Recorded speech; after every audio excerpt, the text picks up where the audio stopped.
박정희는 아침 일찍 꽃집 문을 열며 오늘따라 마음이 두근거렸다. 68세의 나이에도 여전히 정정한 그녀는 30년간 중학교에서 국어를 가르치다 은퇴한 후 작은 꽃집을 운영하며 소소한 행복을 찾고 있었다. 남편을 일찍 여인 후 홀로 두 딸을 키워낸 그녀에게 꽃집은 단순한 생계수단이 아니라 삶의 활력소였다.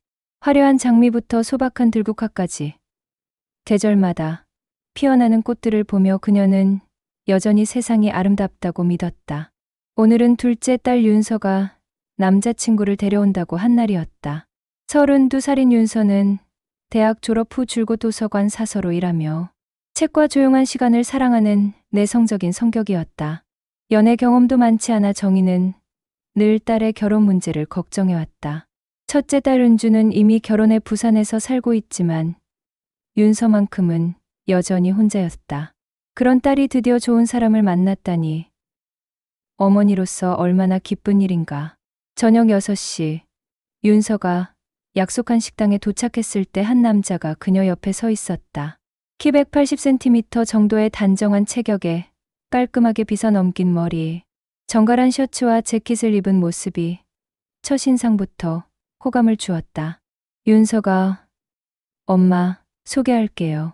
한지훈이에요 하고 말하자 그는 정중하게 고개를 숙였다. 안녕하세요 어머님. 윤서 씨로부터 어머님 이야기를 정말 많이 들었습니다.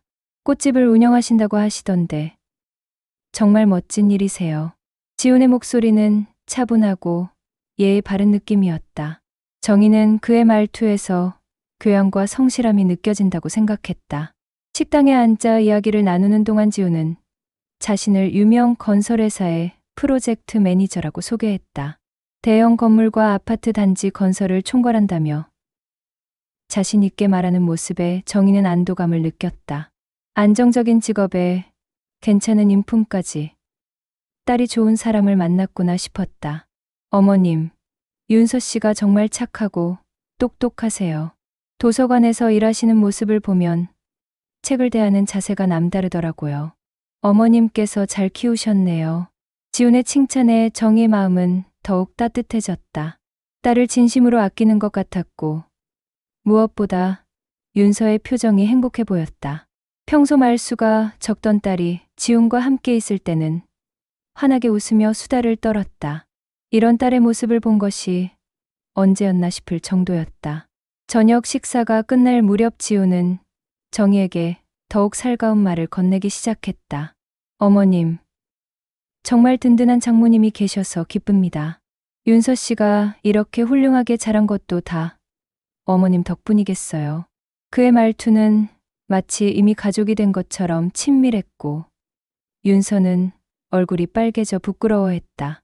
정희 역시 그런 지훈의 모습이 나쁘지 않다고 생각했다. 적어도 딸을 진심으로 생각하는 것 같았으니까. 식당을 나서며 지훈이 제안했다. 날씨도 좋으니 근처 카페에서 차라도 한잔 하시죠. 세 사람은 골목 안쪽에 있는 작은 카페로 향했다. 아늑한 분위기의 카페 안에는 몇 테이블의 손님들이 조용히 대화를 나누고 있었다. 창가 자리에 앉은 그들은 계속해서 가벼운 이야기를 나누었다. 지훈은 자신의 회사 프로젝트에 대해 자세히 설명하기도 하고 윤서가 좋아하는 책에 대해서도 관심을 보였다. 정희는 화장실을 다녀오겠다며 자리에서 일어났다. 카페 안쪽으로 걸어가는 도중 카운터에서 일하던 젊은 남자가 그녀에게 다가왔다. 20살 초반으로 보이는 그는 대학생 아르바이트생 같았다. 그가 조심스럽게 주변을 살피더니 작게 접힌 종이를 정희의 손에 슬쩍 쥐어주었다. 죄송합니다만 이것 좀 보세요. 그의 목소리는 떨리고 있었다. 정희는 깜짝 놀라 그를 쳐다봤지만 청년은 이미 카운터로 돌아가 다른 일을 하는 척하고 있었다. 화장실에 들어간 정희는 서둘러 쪽지를 펼쳤다. 또렷한 글씨로 이런 내용이 적혀 있었다. 조심하세요. 저 남자 전에 제 누나를 속였습니다. 가짜 신분으로 돈을 뜯어냈어요. 경찰에 신고했지만 증거 부족으로 풀려났습니다. 순간 정희의 심장이 철렁 내려앉았다. 손이 떨리며 쪽지를 다시 읽어봤지만 내용은 변하지 않았다. 이럴 수가 있나? 방금까지만 해도 딸의 좋은 남자친구라고 생각했던 지훈이 사기꾼이라니. 하지만 낯선 청년의 말을 곧이곧대로 믿기엔 너무 충격적이었다. 혹시 오해일 수도 있지 않을까? 정희는 진정하려고 노력하며 거울을 보았다. 얼굴이 창백해져 있었지만 딸 앞에서 내색할 수는 없었다. 일단 침착함을 유지하고 스스로 진실을 확인해야 했다. 쪽지를 조심스럽게 접어 핸드백 안에 넣은 후 테이블로 돌아갔다. 어머님, 괜찮으세요? 얼굴이 좀 안 좋아 보이시는데요. 지훈이 걱정스러운 표정으로 물었다. 아, 괜찮아요. 그냥 조금 피곤한가 봐요. 정희는 억지로 미소를 지으며 대답했다. 그러나 마음속은 온통 혼란스러웠다. 지훈을 바라보는 시선이 달라졌다. 그의 정중한 말투도 자신 있게 설명하는 직업 이야기도 이제는 모두 의심스러웠다. 과연 그 청년의 말이 사실일까? 만약 정말이라면 순진한 윤서가 큰 피해를 당할 수도 있었다. 다음 날 아침 정희는 평소보다 일찍 일어나 꽃집 문을 열었지만 마음이 편치 않았다. 밤새 뒤척이며 어젯밤 일을 곱씹어봤지만 여전히 혼란스러웠다.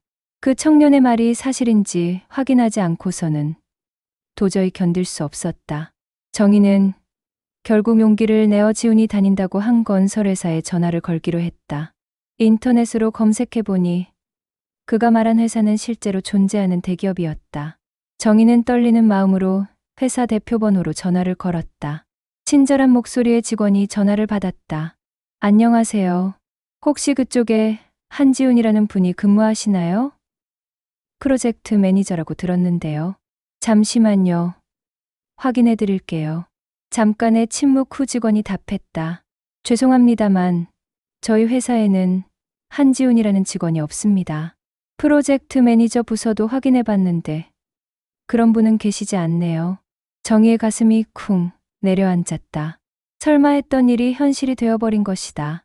그녀는 겨우 정신을 차리고 전화를 끊었다. 손이 덜덜 떨렸지만 더 확실한 증거를 찾아야 했다.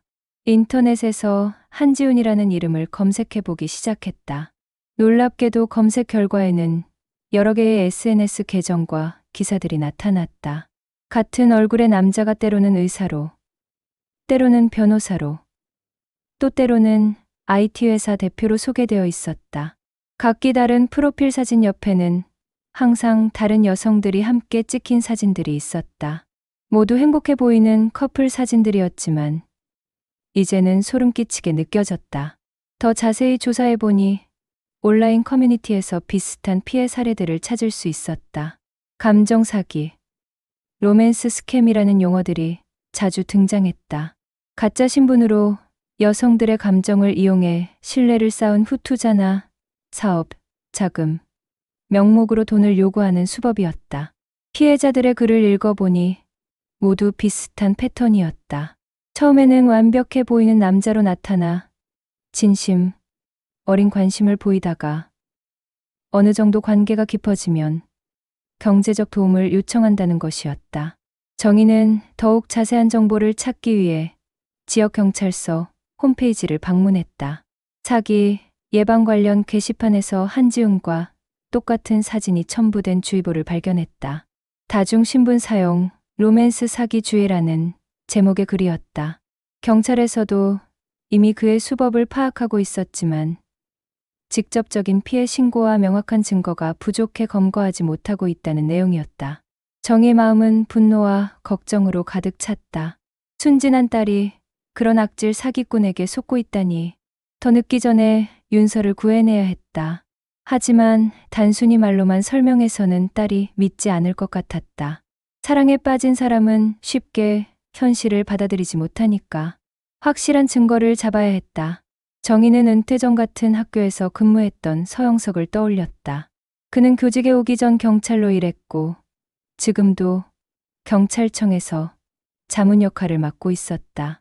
이런 상황에서는 전문가의 도움이 필요했다. 정희는 곧바로 형석에게 전화를 걸어 상황을 설명하고 도움을 요청했다. 며칠 후 윤서가 꽃집으로 찾아왔을 때 그녀의 표정은 평소와 달리 어둡고 복잡해 보였다. 정희는 딸의 변화된 모습을 보며 불길한 예감이 들었다. 윤서는 한참을 망설이다가 조심스럽게 입을 열었다. 엄마, 지훈 오빠가 그러는데. 윤서의 목소리는 떨리고 있었다. 오빠 친척이 운영하는 투자회사가 있대요. 곧 강남에 대형 복합 쇼핑몰을 짓는 개발 사업이 확정됐는데 지금 투자하면 1년 안에 투자금의 3배는 받을 수 있다고 해요. 정희의 심장이 쿵 내려앉았다. 드디어 그의 본색이 드러나기 시작한 것이다. 하지만 딸 앞에서 성급하게 반응해서는 안 되었다.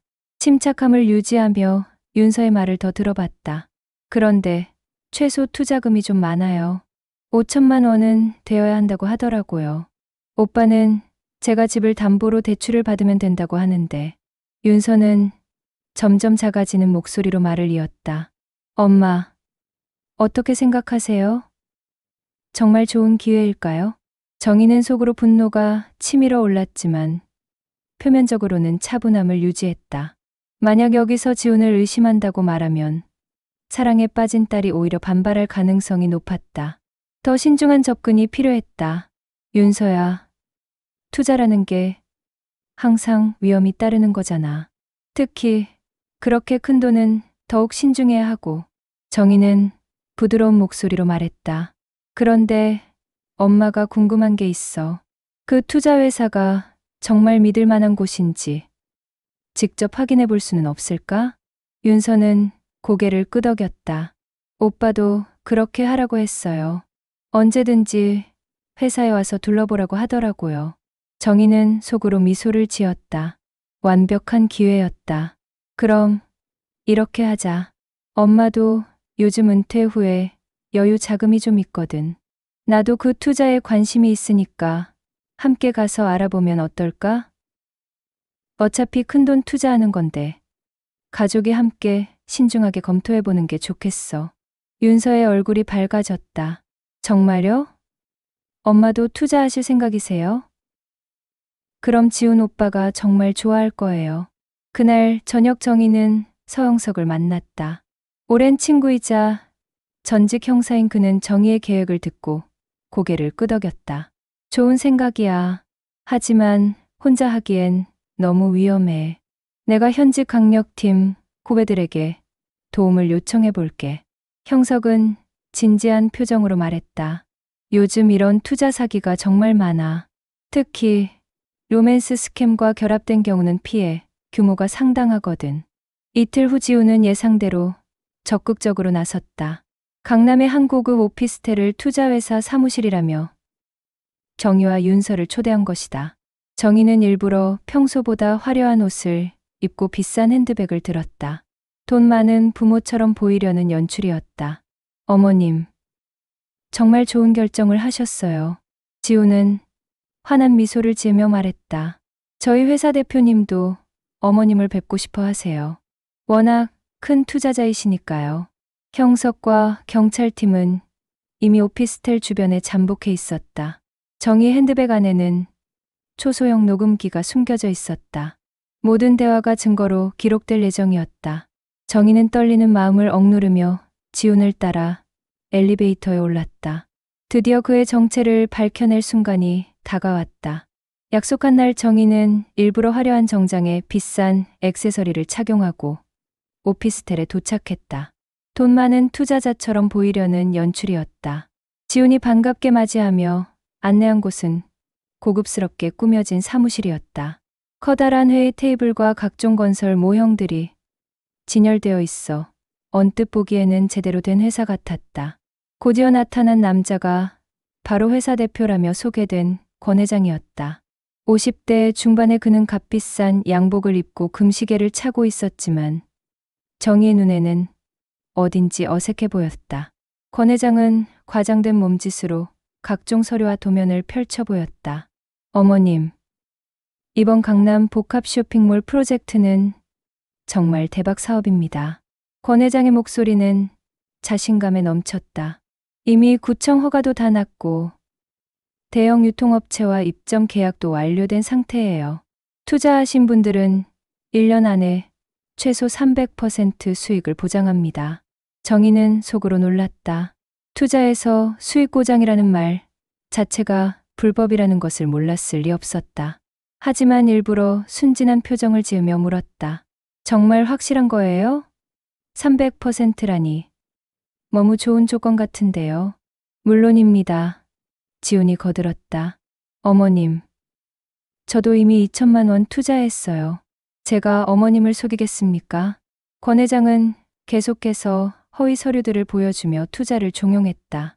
가짜 인허가 서류, 조작된 수익 예상표, 심지어 유명 건설사와의 허위 계약서까지 그럴듯하게 준비되어 있었다. 정희는 일부러 감탄하는 척하며 모든 설명을 들었다. 핸드백 속 녹음기가 모든 대화를 차곡차곡 기록하고 있었다. 그럼 언제까지 투자금을 준비하면 될까요? 정희가 물었다. 내일 오전에 은행 VIP 라운지에서 계약서를 작성하시면 됩니다. 권 회장이 답했다. 투자금은 회사 계좌로 바로 입금해 주시면 되고요. 다음 날 아침 강남의 한 은행 VIP 라운지에서 만남이 이어졌다. 권 회장과 지훈은 준비해온 투자 계약서를 펼쳐놓았다. 정희는 서류를 꼼꼼히 살펴보는 척하며 시간을 끌었다. 권 회장이 펜을 건네며 서명을 재촉하는 순간이었다. 갑자기 라운지 문이 열리며 정장 차림의 남자들이 들어왔다. 경찰입니다. 모두 손을 들어주세요. 서영석과 함께 온 강력팀 형사들이었다. 권 회장과 지훈의 얼굴이 순식간에 창백해졌다. 뭡니까 이게? 지훈이 당황하며 소리쳤다. 한지훈 씨, 당신은 다중신분 사용과 투자 사기 혐의로 현행범 체포합니다. 형사가 수갑을 채우며 말했다. 묵비권을 행사할 권리가 있습니다. 권 회장 역시 같은 혐의로 체포되었다. 정희가 제공한 녹음 파일과 허위 서류들이 결정적인 증거가 되었다. 두 사람은 그동안 수십 명의 여성들을 상대로 같은 수법의 사기를 저질러왔던 것이 밝혀졌다. 며칠 후 언론에는 은퇴 교사의 기지로 대형 로맨스 투자 사기단 검거라는 뉴스가 보도되었다. 정희는 윤서에게 모든 진실을 털어놓았다. 윤서는 충격과 배신감에 눈물을 흘렸지만 어머니의 용기 있는 행동에 깊이 감사했다. 엄마, 정말 죄송해요. 제가 너무 순진했어요. 윤서가 울먹이며 말했다. 괜찮다, 윤서야. 사랑하는 마음은 죄가 아니야. 다만 앞으로는 더 신중하자. 이후 정희는 지역 노인정과 각종 모임에서 금융사기 예방 강연을 하며 세상에 공짜는 없고 사랑을 빌미로 돈을 요구하는 사람은 반드시 의심해야 한다고 당부했다. 모녀는 이 일을 통해 더욱 단단한 유대감을 형성하게 되었다.